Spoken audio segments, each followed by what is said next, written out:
meron akong imumungkahi. Bakit hindi na lang natin palalimin ang hukay sa bunganga ng Ilog Pasig nang sa ganun ay mapabilis ang patungo sa Maynila?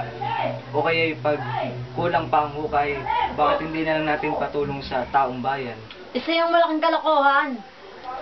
Kung ito ang ating gagamiting paraan,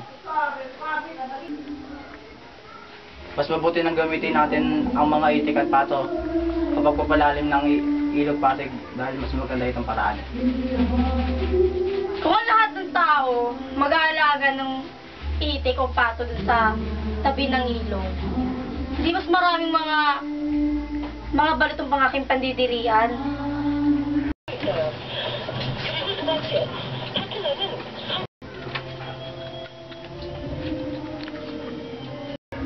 Sa aking palagay, ituloy natin ang pagpapatayo ng Akademya ng Wikang Kastila dahil ito makakabuti sa edukasyon ng mga bata. Bakit hindi na lang tayo humingi ng pahintunan sa ating pamahalaan para makaingin tayo ng pera sa pagpatayo ng Akademya ng Wikang Kastila? Oo nga no, humingi tayo ng tulong sa pamahalaan. Hindi niyo na may isa sa katuparan ng plano niyong iyan. Kumusta ka na?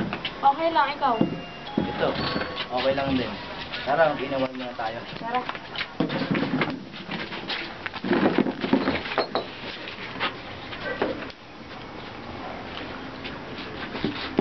Totoo bang ang mga tao hindi nakabili ng mga alahas? Oo, dahil hindi naman nila kailangan ng mga iyon.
O sige, maghahanap ako ng magandang pangubang pagsakaran.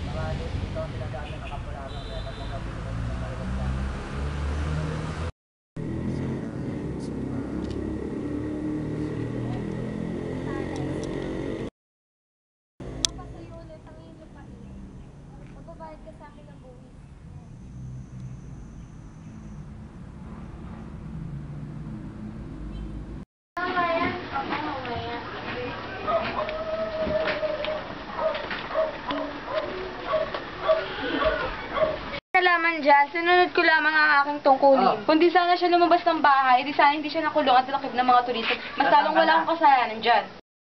Madalas ipatikim sa atin ng Diyos ang ating mga kapakusahan dahil sa ating mga nagawang kasalanan. Tinuruan tayo ng kabanalan, ngunit hindi natin ito ginawa.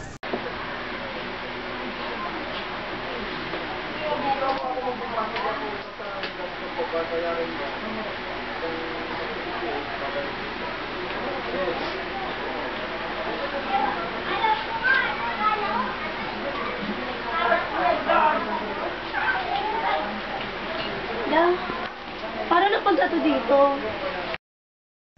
Akalain mo kadalagang tao, hindi man lamahon magdasal. Diyos ko naman itong babaeng ito, nakakahiya naman.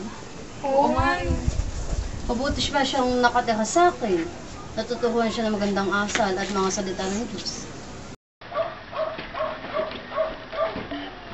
Huli, kamusta?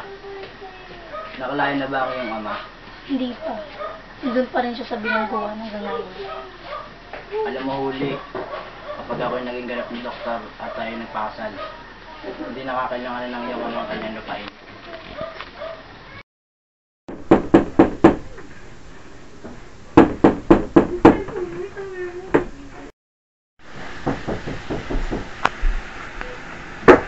O Simeon, Naparito ka anong pakin mo.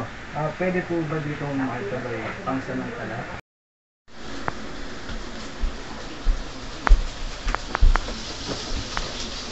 Kasi Mian, upo ka muna. Anong pakin mo ate kayo naparito?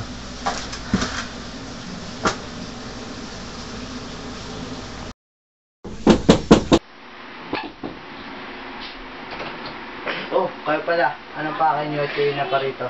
Naparito kami upang bumili ng alas kay Simeon. Dahil nabalitaan namin sa mga kanayan na dito nakatuloy si Simeon. Oo, sige. Tuloy kayo.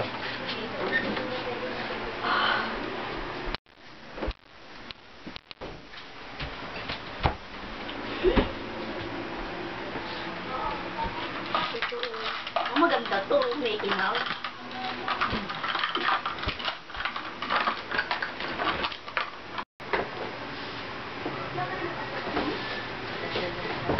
Kay ganda naman ng Agnes na to. Sino ang may-ari nito? Ang Agnes to ay pagmamayari ng aking anak na si Uli. Pwede ko bang bilhin ng Agnes na yan? Hindi ko pwedeng pakialaman ng gamit ng aking anak nang walang kanyang pahintulan.